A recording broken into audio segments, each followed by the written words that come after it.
Imagine standing on a rooftop in Delhi at 2 in the morning, looking down at a stranger on the street below. But instead of seeing a person, your brain involuntarily runs an equation. You process their walking speed, map their posture, and calculate the exact angle of the upcoming intersection.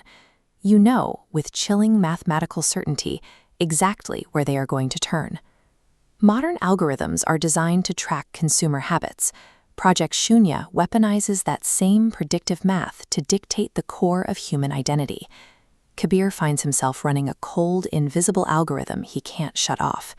He is quantifying his own thoughts, recognizing a precise 12% deviation in his cognitive patterns as his internal logic collapses into the system's code. The true scale of this algorithmic infection reveals itself among the ancient Ghats of Varanasi.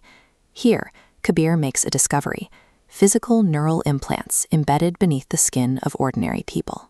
These hollow-eyed sleeper agents prove his own internal breakdown is a systemic, engineered reality.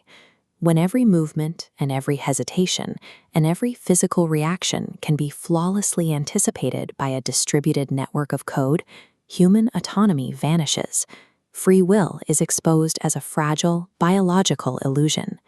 While Kabir accelerates into a hyper-analytical machine, a completely different reality plays out in the analog environment of Kolkata. Here we find Nandini.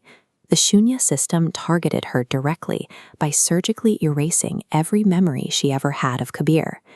But algorithms have a blind spot: the physical body. Even with her conscious mind scrubbed clean, Nandini starts experiencing involuntary physical reactions. Her mouth forms Kabir's name. Her nervous system remembers the shape of someone who, according to her own brain, never existed. The human body mounts a stubborn, organic resistance to digital manipulation.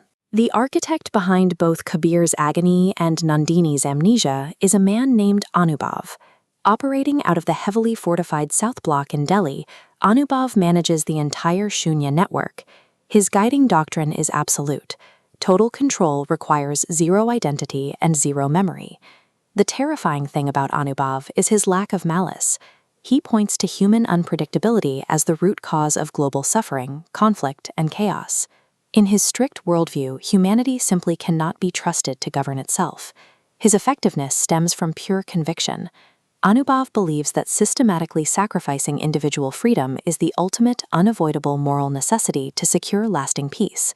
This brutal philosophy is put to the test when Anubhav initiates Phase 2. Instantly, an invisible lockdown rolls across the entire country. The network gridlocks, banking servers drop offline, and modern life crashes to a complete halt. There are no weapons involved in this attack.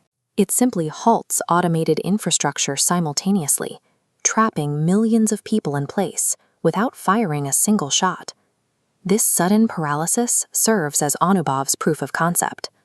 The algorithm has entirely bypassed human judgment, replacing our sprawling, messy civilization with a single, perfectly ordered command structure. This leads to a final confrontation deep underground, at the Project Shunya core node. Kabir breaches the main chamber and faces a stark binary choice: leave the servers running to maintain Anubhav's peaceful algorithmic prison, or destroy the system entirely. Kabir chooses to crash the system.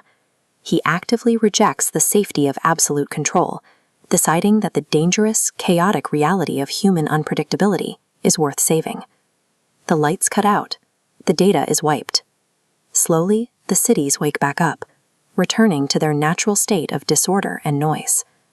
Kabir and Nandini stand together, having seemingly defeated the machine.